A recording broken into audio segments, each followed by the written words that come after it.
કેમ છો? મજામાં? સુવાક્યોની દુનિયામાં, સુવિચારની દુનિયામાં આપનું સ્વાગત છે. મારા મિત્રો, એવું કહેવાય છે કે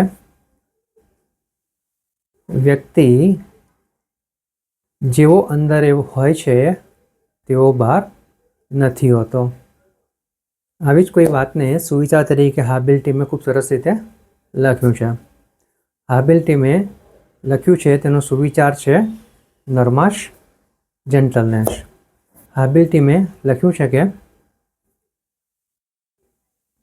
સૌથી દયાળુતાની વાત એ જ છે કે વ્યક્તિ પોતાની જાત સાથે નરમાશથી વર્તે, પોતાની જાતને પ્રેમ કરે.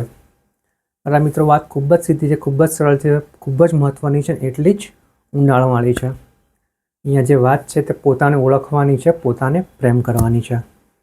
મારા મિત્રો, આપણે આજે જિંદગી જીવીએ છીએ એમાં એટલી બધી ભાગમદોડ છે કે આપણે પોતાને જ ભૂલવા લાગ્યા છીએ. આપણે હંમેશા પોતાની જાતને બીજાની સાથે સરખાવીને પોતાની જાતને હંમેશા નીચી જ રાખવાનો પ્રયાસ કરતા હોઈએ છીએ.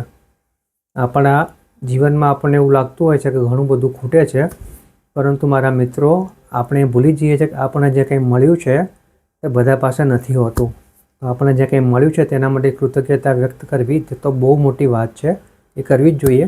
સાથે સાથે પોતાની જાતને પણ પ્રેમ કરવો જોઈએ. કારણ કે આજે આપણે જે કંઈ છીએ તે આપણે પોતે જ છીએ, જાતે જ છીએ.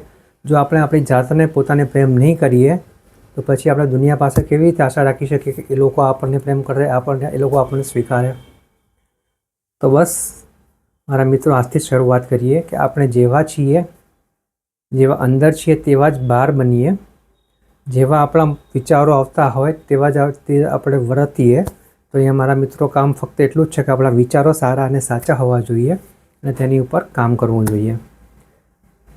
તો બસ આપણે આટલું શીખીએ, આટલું જાણીએ. સૌથી પહેલાં પોતાને પ્રેમ કરીએ. જેવું આપણું વ્યક્તિત્વ અંદર છે તેવું જ આપણે વ્યક્તિત્વ બહાર બનાવીએ.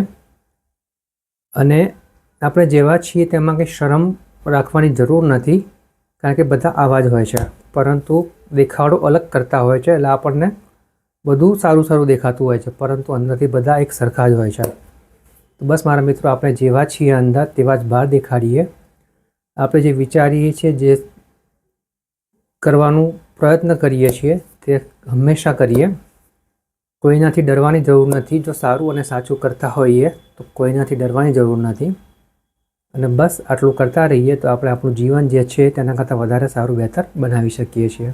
બસ મારા મિત્રો, પોતાની જાતને પ્રેમ કરીએ છીએ. જો આપણે પોતાની જાતને પ્રેમ કરીશું તો તેનાથી મોટું બીજું કંઈ જ નથી. તે સુવિચારમાં લખ્યું છે કે સૌથી મોટી દયાળુતાની વાત એ જ છે કે આપણે આપણી જાતને પ્રેમ કરીએ, આપણી જાતને નરમાશથી લઈએ. બસ આટલું કરીશું તો ચોક્કસ જ આપણા જીવનને બહેતર બનાવી શકીશું. Thank you.